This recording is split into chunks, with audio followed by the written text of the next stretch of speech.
dickheads. Welcome back to our series on the Knights of the Round Table, King Arthur. King Arthur and his knights.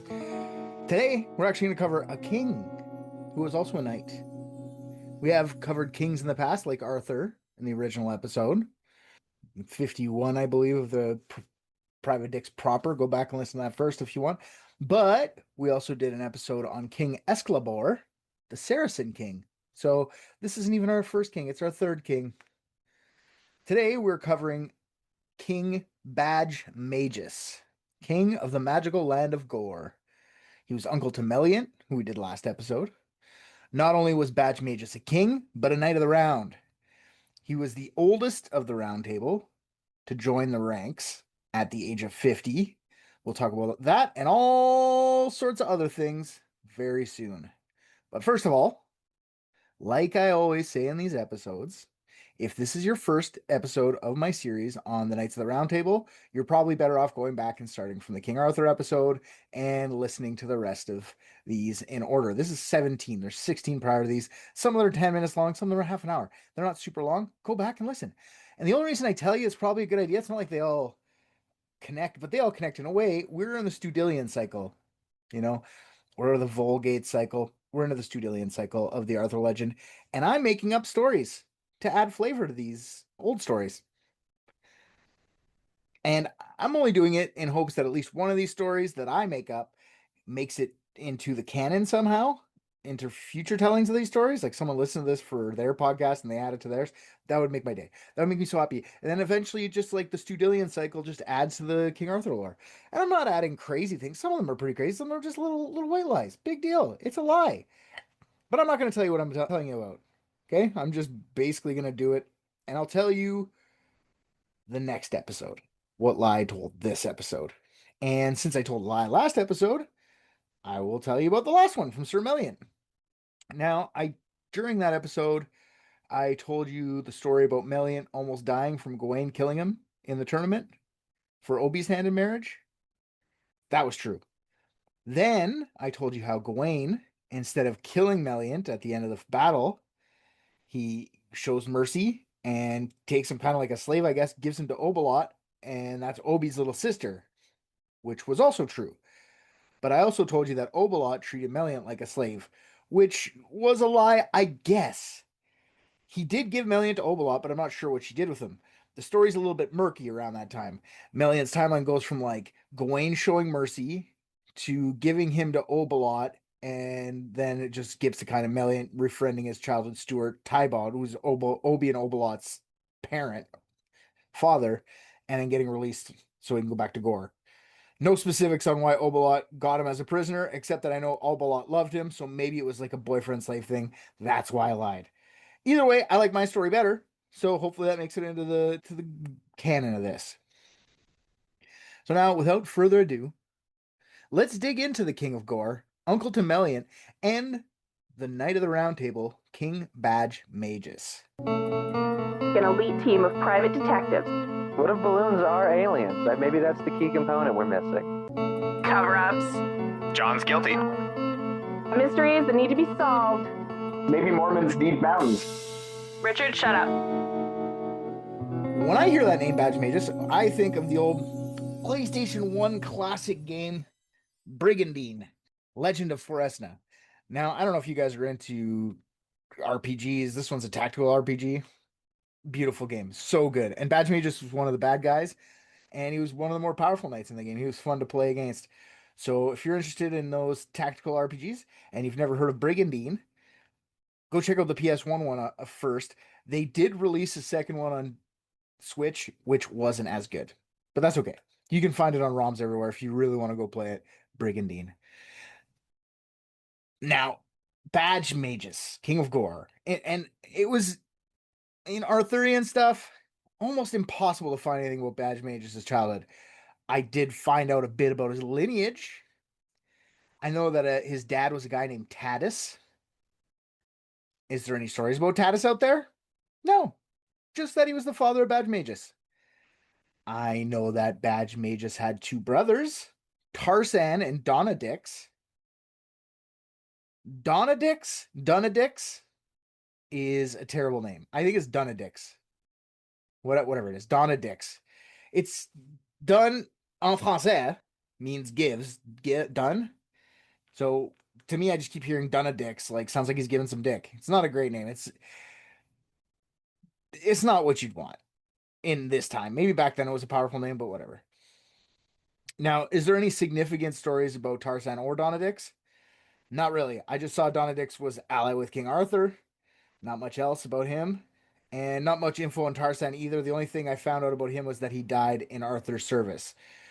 So, whatever that means. Badgemagus is supposedly a nephew of King Urien and Morgan Le Fay, meaning that he's also a nephew of King Arthur because Morgan Le Fay is Arthur's sister. Which seems weird because I'm pretty sure Badgemagus is older than Arthur, but it's almost impossible to figure out timelines with these fucking stories. Honestly, like, you feel like so much time passes in between, nothing really happens, but maybe they're doing stuff. I don't fucking know. So it's hard to tell. It's hard to tell. What I do know is as a young man, before Badgemagus is king, and his uncle Urien is still on the throne of Gore, Badgemagus is friends with Gawain, who we already covered in a previous episode, and Sir Yvain, who we haven't talked about yet. Early enough in Badgemagus' life, before he was King of Gore, I know that he was knighted by Arthur. Knighted as in now he was Sir Badgemagus, not elevated to the round table, though. There's two different levels to this stuff, which I didn't really kind of think about until I got to this episode. I'm 17 episodes into this stuff now.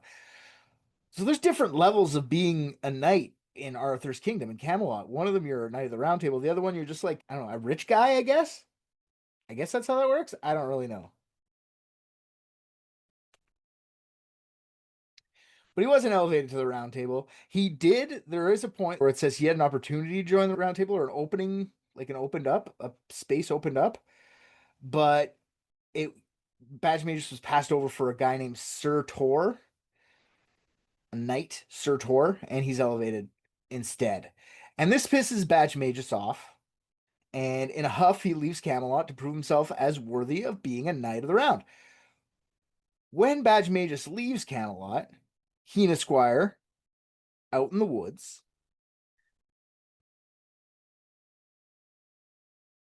As Badgemagus is leaving Camelot in the woods outside of the kingdom, he and his squire come across a cross in the forest, which was kind of weird. So they go to investigate. Badgemagus stops to say a prayer, as you would do if you found a cross in the middle of the woods and you're super hyper religious like these guys.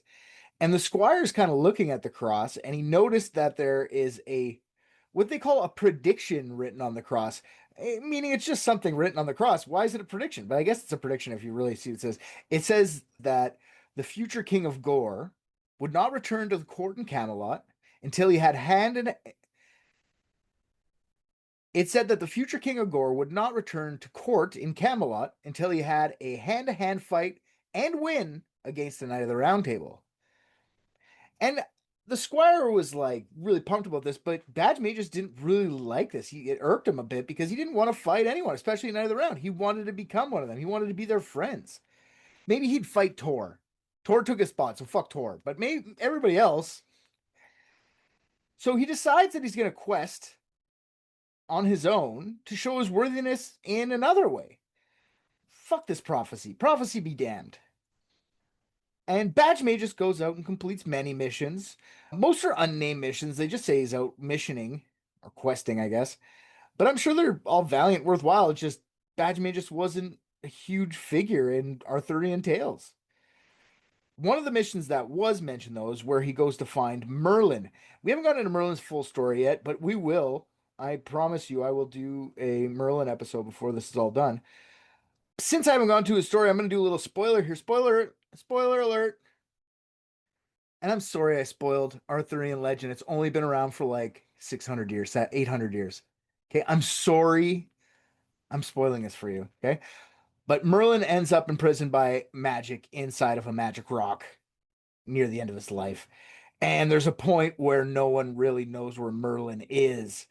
So Badgemagus thinks to himself, if I can find Merlin, I'm going to be for sure let into the circle of cool guys, the Knight of the Round Table. Like I'm gonna be one of them. And it's pretty murky here. Maybe it's more in the Merlin story. Maybe I'll touch on it a bit later in a different episode. But I'm not really sure how Badgemagus just finds the rock, but he does. He finds where Merlin is, and for some reason he can speak with Merlin. Well, Merlin's imprisoned inside of a rock, so I don't know if Merlin was like imprisoned as like a statue man, like as a rock, but like his lips can still move, or if like he's inside of the rock and he's like little tiny. Unless it's a huge rock, and it's like whatever. He talks to him. Badgemagus talks to Merlin. He's trying to get him out. Can't break him free. Can't rescue him. He knows like this is important to Arthur. Merlin's his man, so if I get him out, I'm definitely in. Enchantment's too strong for Badgemagus. Badgemagus is just a man, a king. Still a man though. He doesn't have magic. Magic's too strong. He needs magic. Brute strength doesn't always work. So Badgemagus, now that he knows where Merlin is, and nobody else really did, so maybe that'll get him back into the round table. So he goes back to Camelot, delivers the news to Arthur about the fate of his fateful wizard friend. Arthur is sad, but unfortunately, he still doesn't have a space in the round table. There's only 24 seats, man. You think I'm gonna kick Sir Kay out? He's got super strength. Tor's the funniest guy here. Sorry, Badgie. Table's still full. Around this time is when Badgemagus returns again to Gore. Disappointed, but this time he's getting back there because Urian had passed away, and he has now been, is it elected? Risen up, I guess, to king. It's time to rule. Now, King Badgemagus is an opulent king. He's known for overindulging. Sometimes goes too far with his parties and his tournaments. Like when he's in Gore, he would always have crazy tournaments. Like most tournaments were just jousting, maybe hand-to-hand fighting, maybe some like tests of some other skill, like archery or something like that. He would get knights to fight bears or mountain lions and shit like that. Like the kind of stuff you saw at the Colosseum. Badgemagus's queen, he's got a queen, he gets married. She never gets a name though. And just like any queen in any of these stories and any of this Arthurian stuff, queens are just women, man. They don't need names. Get the fuck out of here with names. We're in the Studilian cycle now, so I'm giving her a name. Her name was Queen Diane. Diane of Gore. Yes. Diane. She was a commoner. Yes, she was a commoner. Sure, why not? A commoner. Oh, and she died young from the paparazzi running her off her horse trail into a tunnel. Wrong queen. Now, I don't know anything about Badgemagus' queen. I do know that she dies young. Badgemagus was a widower with a bunch of kids. Badgemagus has at least 4 children. 3 girls, unnamed, again, so I'm giving them names. Yeah, these girls' names are Gretchen, Gertrude, and Stacy. Yeah, sure. Gretchen, Gertrude, and Stacy. Why not? And he's got another son, a famous son, named Meleagant. Meleagant. Not Meliant. Not to be confused with Meliant. These are two different guys. Meleagant. Maleagant. Maleagant. Sir Maleagant, eventually. Another Knight of the Round Table. Next episode is probably going to be about him, honestly. We talked about him extensively in the King Arthur episode, but I'll give the old guy his own episode. I will say this, though. If you remember Maleagant, Maleagant, Maleagant. If you remember, Sir Maleagant kidnaps Guinevere, and Lancelot comes to save her on a cart owned by a dwarf.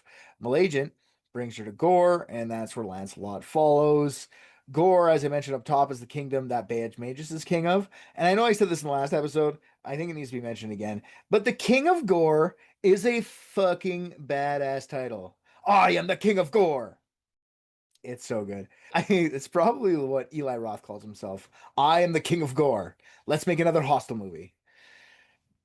After Maleagant is defeated, Badgemagus agrees to let Sir Kay and Guinevere go if Maleagant doesn't kill his son.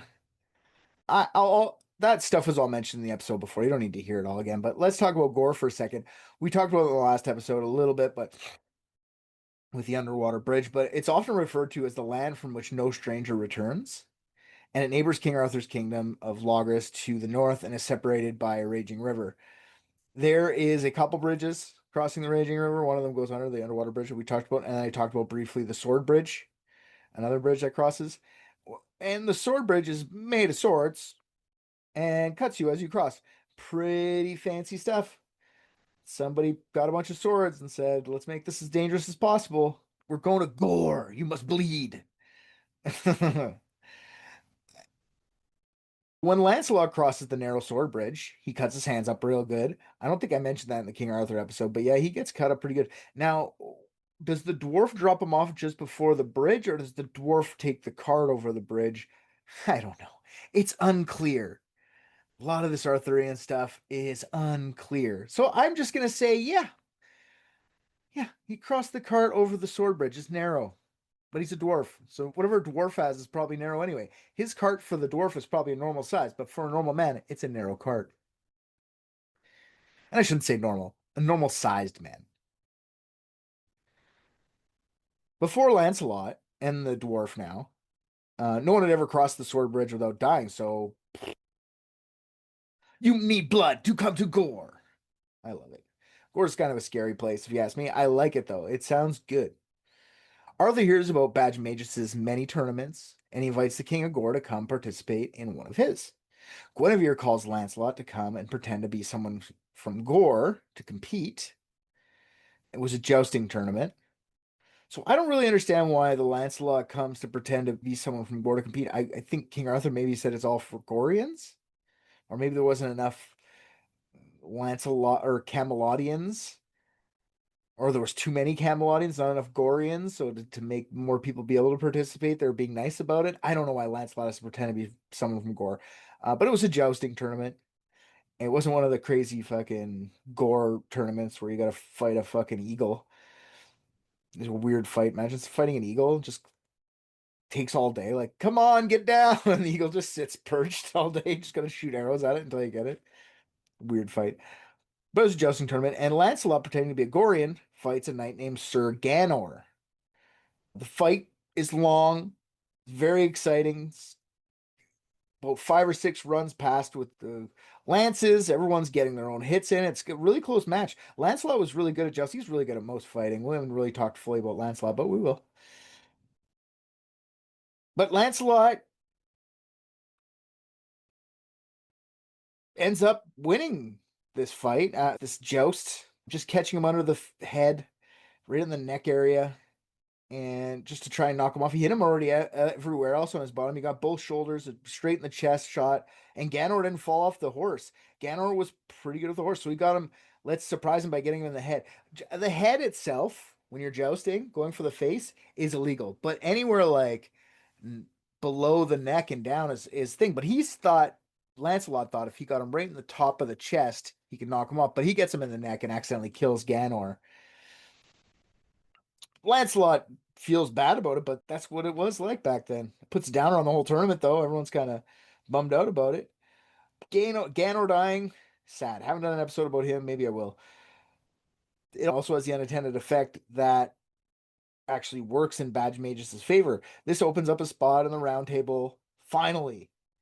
And with this, the death of Ganor, Sir Ganor, Badgemagus is invited to join the round table.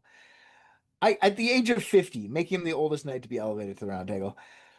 I think, like, from what I gather, like, Badgemagus was probably old at this point. So I think there's other knights that were older than him, but he was the one who was anointed at such an age. Here we are. So now he's a king, a knight of the round table, an all-around fun guy to be around. And the last adventure that Badgemagus heads out on is the Grail Quest, which I won't get into a lot because that's going to be the last proper episode of Private Dicks. The next episode of Private Dicks. That's why I'm doing a bunch of nights right now, because I'm going to do the ones that are all involved in the night quest or the Grail Quest first, and then maybe I'll do some more nights before the show's over. But I will tell you that Badgemagus dies during the Grail Quest. Not because of anything to do with the quest, really. More because he caught Mordred raping a girl and intervenes. Gawain sees the intervention, sees the two knights scuffling, notices Mordred is in the scuffle, doesn't recognize the knight who attacked Mordred is, though.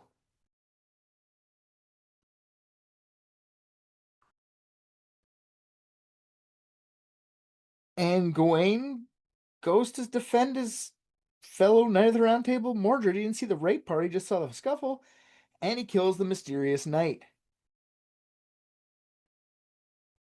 He gets him on the top of the shoulder with a immense blow, makes him bleed out. I think this is crazy. I think there's so many times, I'm telling you, I've been doing these nights for a while now. There's so many accidental fights because of full armor in Arthurian legend. Like, do they all look the same? Like, I feel like you'd have knights that would be wearing different armor. Do they all have the same armor? If you're not at the round table, you get this armor, and then you just. But then that wouldn't make sense either because he didn't recognize Badgemagus and just fucking smoked him in the shoulder with a blow. With a name like Badgemagus, you feel like you got black armor, maybe some silver like trim around it or something like that. But like Arthur, I would imagine it like gold plated armor, you know?